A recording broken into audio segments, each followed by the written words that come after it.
Saludamos a Carlos Rabascal. ¿Qué tal, Carlos? Sí me escuchas, ¿verdad? Escucho muy bien, Jimmy. Un saludo a ti, a Omar y a la audiencia de Café con JJ. Ya, mi primera Y pregunta para... un saludo especial a mi chinita.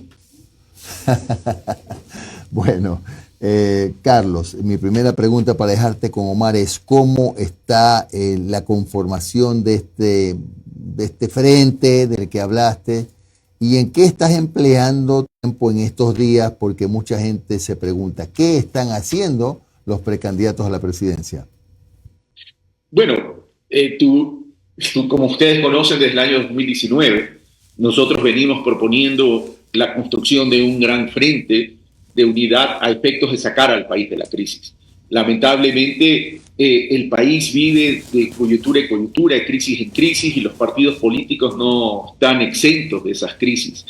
Hemos conversado, pues uno de los primeros movimientos reconocidos por el Consejo Nacional Electoral que se sumó es el Centro Democrático, y con quien hemos anunciado y formalizado esta precandidatura, que tiene el estatus de precandidatura, con el objetivo de construir unas grandes alianzas a efectos que se sumen otras organizaciones políticas, pero también fundamentalmente organizaciones sociales y ciudadanas en todo el territorio ecuatoriano. Y en ese sentido estamos recorriendo el país, hemos iniciado a recorrer el país o hemos retomado el recorrido por el país. Ya hemos estado en Guayas, hemos estado en Santa Elena, hemos estado en Cotopaxi, hemos estado en Maraví. Estos días me voy a trasladar a la provincia del Oro, luego estaré en Los Ríos, estaré en Santo Domingo, en Los Ríos, de nuevo en la zona norte, y estaré de nuevo en Maraví, pero esta vez en la zona norte de Maraví, específicamente en el Carmen, en el Cantón Pichincha, etc.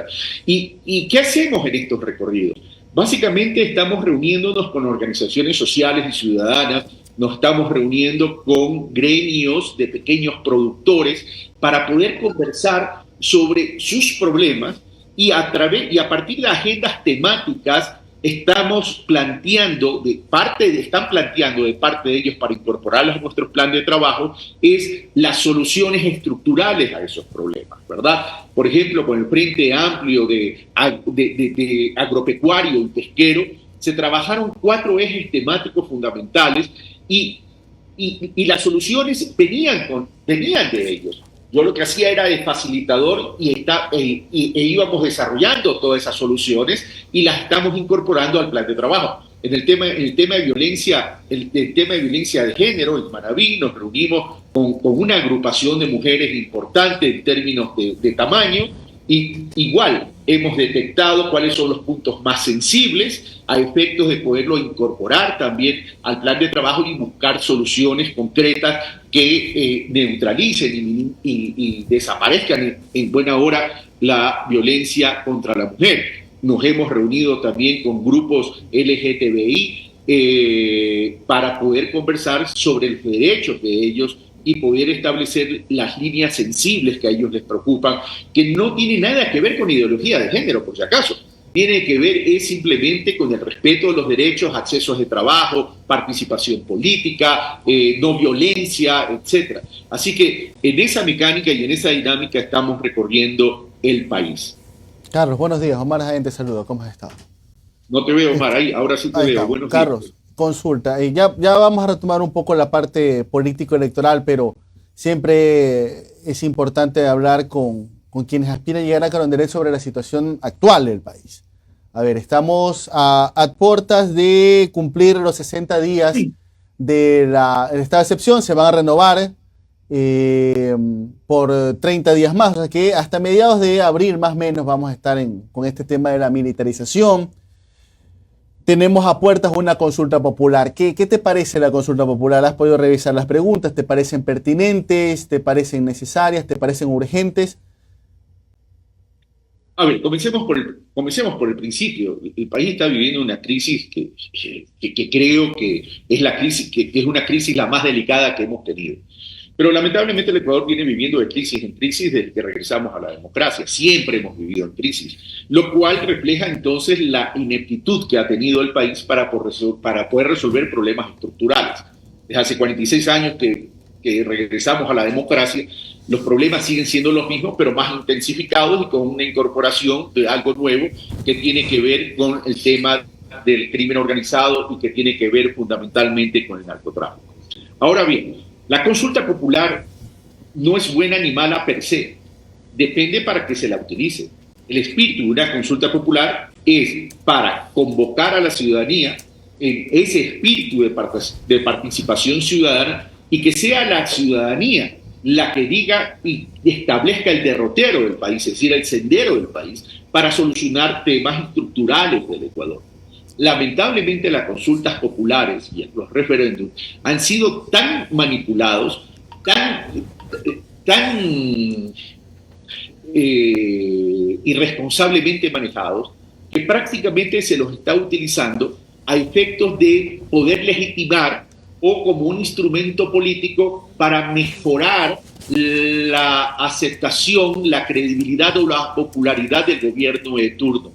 Por tanto, y en consecuencia a eso tenemos que cambiar en el Ecuador, porque es una cultura política equivocada que irrespeta a la ciudadanía. Ahora bien, vamos a la consulta popular que ya se ha convocado y que se dice va a ser en el mes de abril, etcétera, sobre las preguntas. ¿Era necesaria la consulta popular? La consulta popular sí, porque tenía que hacerse, aunque no haya más preguntas, tenía que hacerse porque ya hubo una reforma parcial a la Constitución en relación a las Fuerzas Armadas, por tanto, esa consulta popular se tenía que realizar. Claro. Ahora bien, vamos a las otras preguntas. Las otras preguntas que tienen que ver fundamentalmente con el Código Orgánico Integral Penal, se pudo haberla hecha por la Asamblea. Es decir, para mí se perdió una gran oportunidad que en la Asamblea se debata abiertamente y que este debate trascienda las escuelas y facultades de Derecho para efectos de podernos ahorrar todo ese tiempo y poder incorporar ya esas reformas al Código Orgánico Integral Penal de una vez. Vimos que el tema pasa porque la agenda legislativa en términos del Código Orgánico Integral Penal y la consulta popular entran prácticamente en el calendario de la campaña electoral del 2025. Por tanto, y en consecuencia, la consulta popular, una vez más, va a ser manipulada en beneficio de un gobierno que se encuentra en campaña electoral. Porque no hay que desconocer. ¿Tú revisaste la campaña electoral? Revisaste las reformas al COIP que hasta el momento están en stand-by, ¿no? ¿Verdad? Está la polémica sobre el tema de la revisión de las causas, el tema de las investigaciones en fiscalía, pero también había otra serie de artículos vinculados, por ejemplo, a la reducción de beneficios penitenciarios para personas sentenciadas por ciertos delitos. ¿Qué te parecían esas reformas al COIP que están todavía en el limbo, pero que tienen toda la pinta de que no van a ser desempolvadas hasta cuando pase la consulta? A ver, había un esfuerzo interesante, porque se recogía como 47 proyectos de reformas al Código Orgánico Integral Penal, y esto los compilaba y los mejoraba. Es decir, lamentablemente la politiquería obliga a descartar, o ellos mismos se autodescartan, cosas que ellos han trabajado. Yo no puedo concebir que una comisión como la que manejó todo este tema, que saca un informe por unanimidad, hoy digan, oh sorpresa, hay cosas que no nos gustan.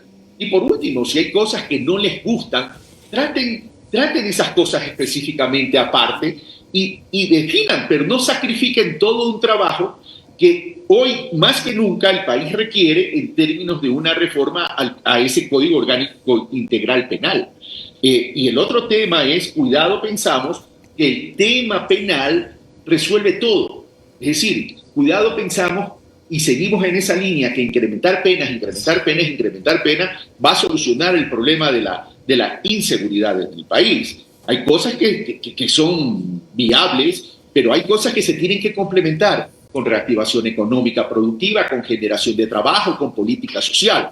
Es decir, cuidado, nos volvemos monotemáticos y creemos que tan solo una línea en el tema penal resuelve los problemas de la inseguridad que estamos viviendo. Carlos, a la par de lo del COIP está ya el anuncio que lo hizo el propio Noboa el viernes pasado, en una entrevista con el Universo, a partir del 1 de abril el IVA al 15%. Y no solamente el IVA, porque hay una serie de nuevos impuestos, está el impuesto a la banca, está el tema el impuesto también a grandes fortunas. O sea, estamos hablando más o menos 2.000 millones de dólares más, que el propio Noboa ha aclarado que no es solamente para la guerra, ¿no?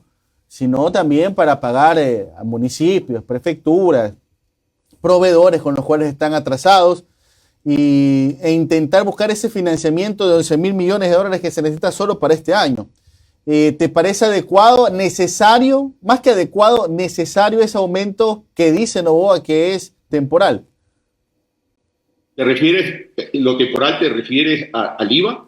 Al IVA, porque, a ver, Carlos, aquí yo ya he esbozado cuál va a ser el plan, ¿no? Te apuesto la vida que en la campaña electoral el gobierno bajará nuevamente a 13 o a 14% del IVA. O sea, no nos hagamos, pero sería temporal este 15%. A ver, comencemos por el principio. Es decir, hay una reforma tributaria que seguramente va a generar, que todavía no está publicada en el registro oficial, y que el propio presidente dice va a entrar recién en el mes de abril, porque todavía no está publicada en el registro oficial. Yo lo que creo que lo que va a pasar, y no es que tengo la bolita de cristal, pero ya me baso incluso en declaraciones de distintos sectores, creo que independientemente que entre en vigencia esta reforma tributaria, que refleja de nuevo un acuerdo legislativo entre algunas bancadas, porque no me vengan a decir que no se podía insistir en el archivo de ese proyecto de reforma. Ok, comienzo por el principio.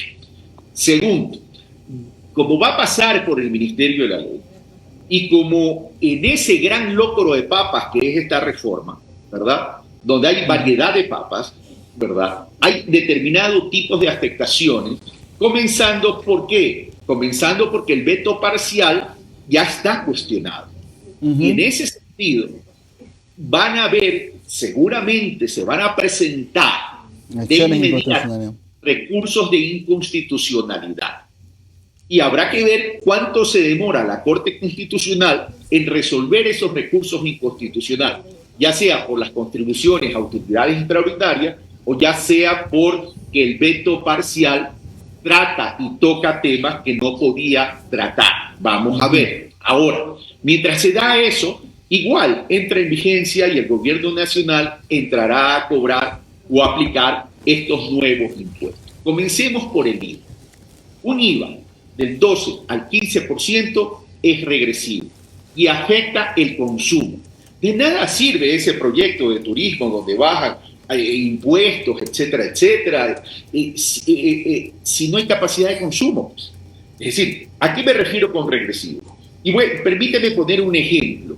Si tú y Jimmy, o sea, Omar y Jimmy, son los tenedores de los 1.500 millones de dólares que se estima recaudar en ese incremento, ¿verdad?, y el Estado ecuatoriano te lo saca vía impuestos, tú ya no vas a tener los 1.500 millones de dólares para consumir en la economía.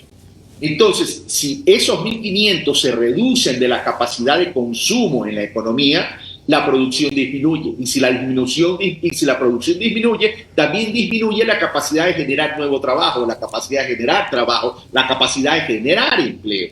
Por tanto, de nada sirve todas estas políticas si no podemos reactivar el consumo en las familias ecuatorianas. Y eso es aparentemente lo que no se entiende, porque los gobiernos, la mayor parte de los gobiernos, definitivamente ha habido excepciones, creen que la única medida de sacar al país de la crisis son medidas de ajuste fiscal, que por lo general son medidas que tienen que ver con un modelo económico neoliberal. Es decir, ajuste fiscal, pero no hago nada para reactivar la economía, para reactivar la producción, para reactivar el trabajo. Entonces, por ahí estamos equivocados. Se pudo haber creado y se debe crear una gran reforma tributaria, ¿verdad?, con principios de progresividad. Pero por otro lado, un tema que se puede implementar y que no necesariamente tiene que pasar por la Asamblea Nacional. Por ejemplo, el ISD. El ISD con el 6% puede recaudar 700 millones de dólares. Es decir, eso es decisión del presidente de la República. El tema de la subfacturación. El tema de la subfacturación, ¿cuánto tiempo venimos hablando de los escáneres de la aduana? Tenemos una tecnología avanzada con facturación electrónica, se puede articular con las distintas instancias, sistemas financieros, UAFE, superintendencias de bancos, de cooperativas, etcétera, etcétera, superintendencias de compañías, a efectos de luchar contra la subfacturación. Ahí tranquilamente pudiésemos recaudar 700 millones de dólares, eliminar los escudos fiscales o gastos tributarios que se llama, que no son otras cosas que incentivos que no han estado relacionadas con inversión y generación de trabajo. Si eliminamos eso, podemos recaudar 2.000 millones de dólares. Ahí fácil puede haber 3.100 millones de dólares y reestructurar parte de la deuda externa que está en los multilaterales. Si los multilaterales representan el 52% de la deuda externa, pero el peso de pago es del 62%, pues vamos pues al Fondo Monetario Internacional, al Banco Mundial, al Banco Interamericano, a decirle, queremos reestructurar, no queremos que nos perdonen, bajemos los dividendos, el valor de los dividendos, ampliemos el plazo, que igual te voy a pagar intereses, pero tengo oxígeno financiero. Ahí falta esa creatividad, esa voluntad, ese liderazgo, esa decisión política. Pero claro, es muy fácil decir, subo el IVA al 15% porque voy a recaudar 1.500 millones, cada punto de incremento del IVA es de 500 millones, que coincide, sorpresa, coincide con lo que hay que pagarle al Fondo Monetario Internacional este año. Claro, ahora, Carlos, pero ¿y de dónde se saca plata? O sea, acabas de dar unas referencias, pero tú sabes que el IVA es inmediato. El IVA es algo que se cobra ahí, al cash. Pero es que lo del ISD se demora un poco más porque tú puedes retener un poco las importaciones. Puedes retener, o sea, viene el importador y la retiene y por eso no hay tanto flujo como lo es el IVA. Y aparte, a ver, Noboa viene y te pone la excusa, ¿no? Te plantea una excusa y una causa. Dice, estamos en guerra.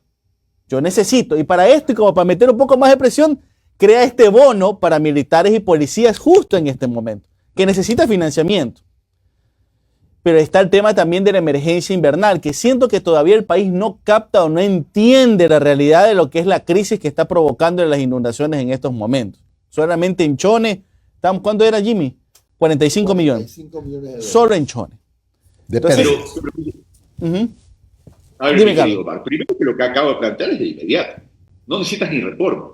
Y eso súmale, que puedes tener un incremento de sobretasas arancelarias a 375 partidas que no son esenciales para la vida de los ecuatorianos, y con lo cual también... Cosas suntuarias, lo que se decía antes como suntuario.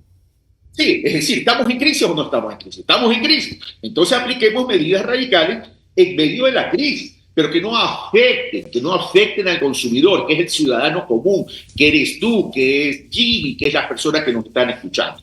Ahora, coincido contigo en algo. La ciudadanía no está dimensionando la crisis producto de la intensa temporada invernal. Pero, sin embargo, aquello el gobierno tampoco. Porque fíjate tú, el gobierno habla de seguridad y disminuye el presupuesto a la policía. El gobierno habla de entrar a financiar el tema de la crisis de la temporada invernal, de las lluvias, las inundaciones, etcétera. Y mira pues el presupuesto de gestión de riesgo, ¿no? Mira el presupuesto de gestión de riesgo. Entonces, aquí como que por un lado me dicen A y por otro lado nos vamos a la Z y hay una contradicción entre lo que se dice y lo que se hace.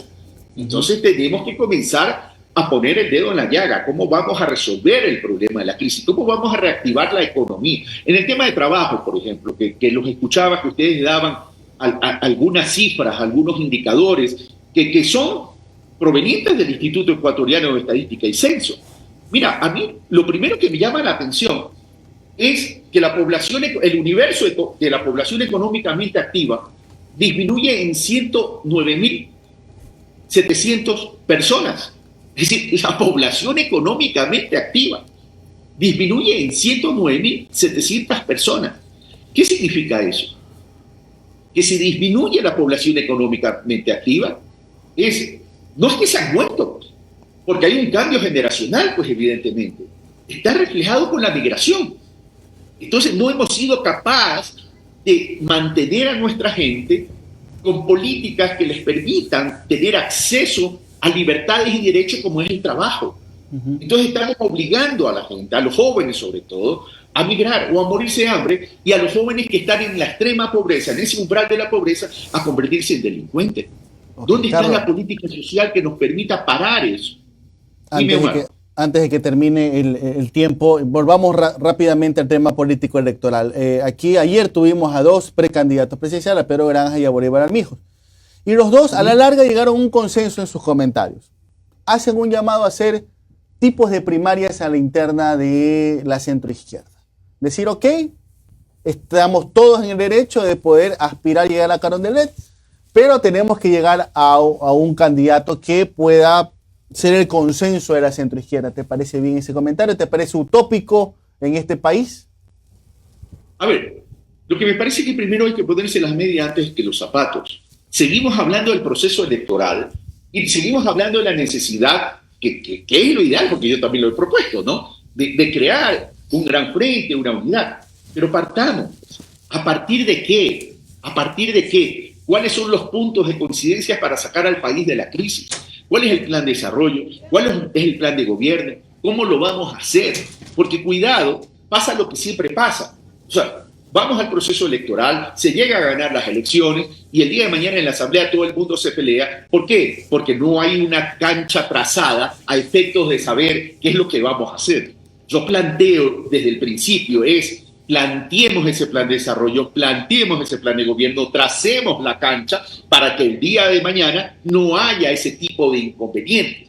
El tema electoral es un accidente en la vida democrática necesario, por supuesto, pero si el país tiene que vivir de elección en elección cada 2 años, va a ser difícil poder poner en operación al país. Por eso se requiere que todo aquel acuerdo, toda aquella alianza se base en un plan de desarrollo, en un plan de gobierno que vaya a solucionar de forma estructural los problemas del país, porque ya no podemos seguir de parche en parche. Entonces, sí, estoy de acuerdo. Ahora, me hablan de primarias. ¿Primarias de qué? ¿Cómo van a estar constituidas las primarias? ¿Son primarias cerradas, primarias abiertas? ¿Qué papel va a jugar el Consejo Nacional Electoral? ¿Quién va a financiar ese proceso de primaria? Etcétera, para que tenga credibilidad y que proteja la voluntad popular. Porque si no, cuidado, caemos en el discurso tan solo, retórica y la viveza criolla.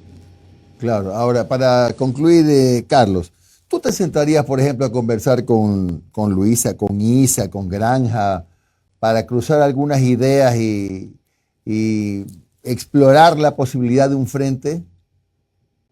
A ver, yo me siento a hablar con todo el mundo. De hecho, lo he hablado con todo el mundo. Yo no tengo inconveniente de hablar, siempre y cuando se parta de una base. Primero, base de respeto. Sin condiciones y sin imposiciones y sin decir yo soy más bacán que tú. Claro. Bien, bueno, vamos a ver si es que se da eso, porque hay varios candidatos que están proponiendo la formación de un frente. Hay varios candidatos que lo hacen. Carlos, muchas gracias, suerte en la gira. Un buen día. A ustedes, un fuerte abrazo.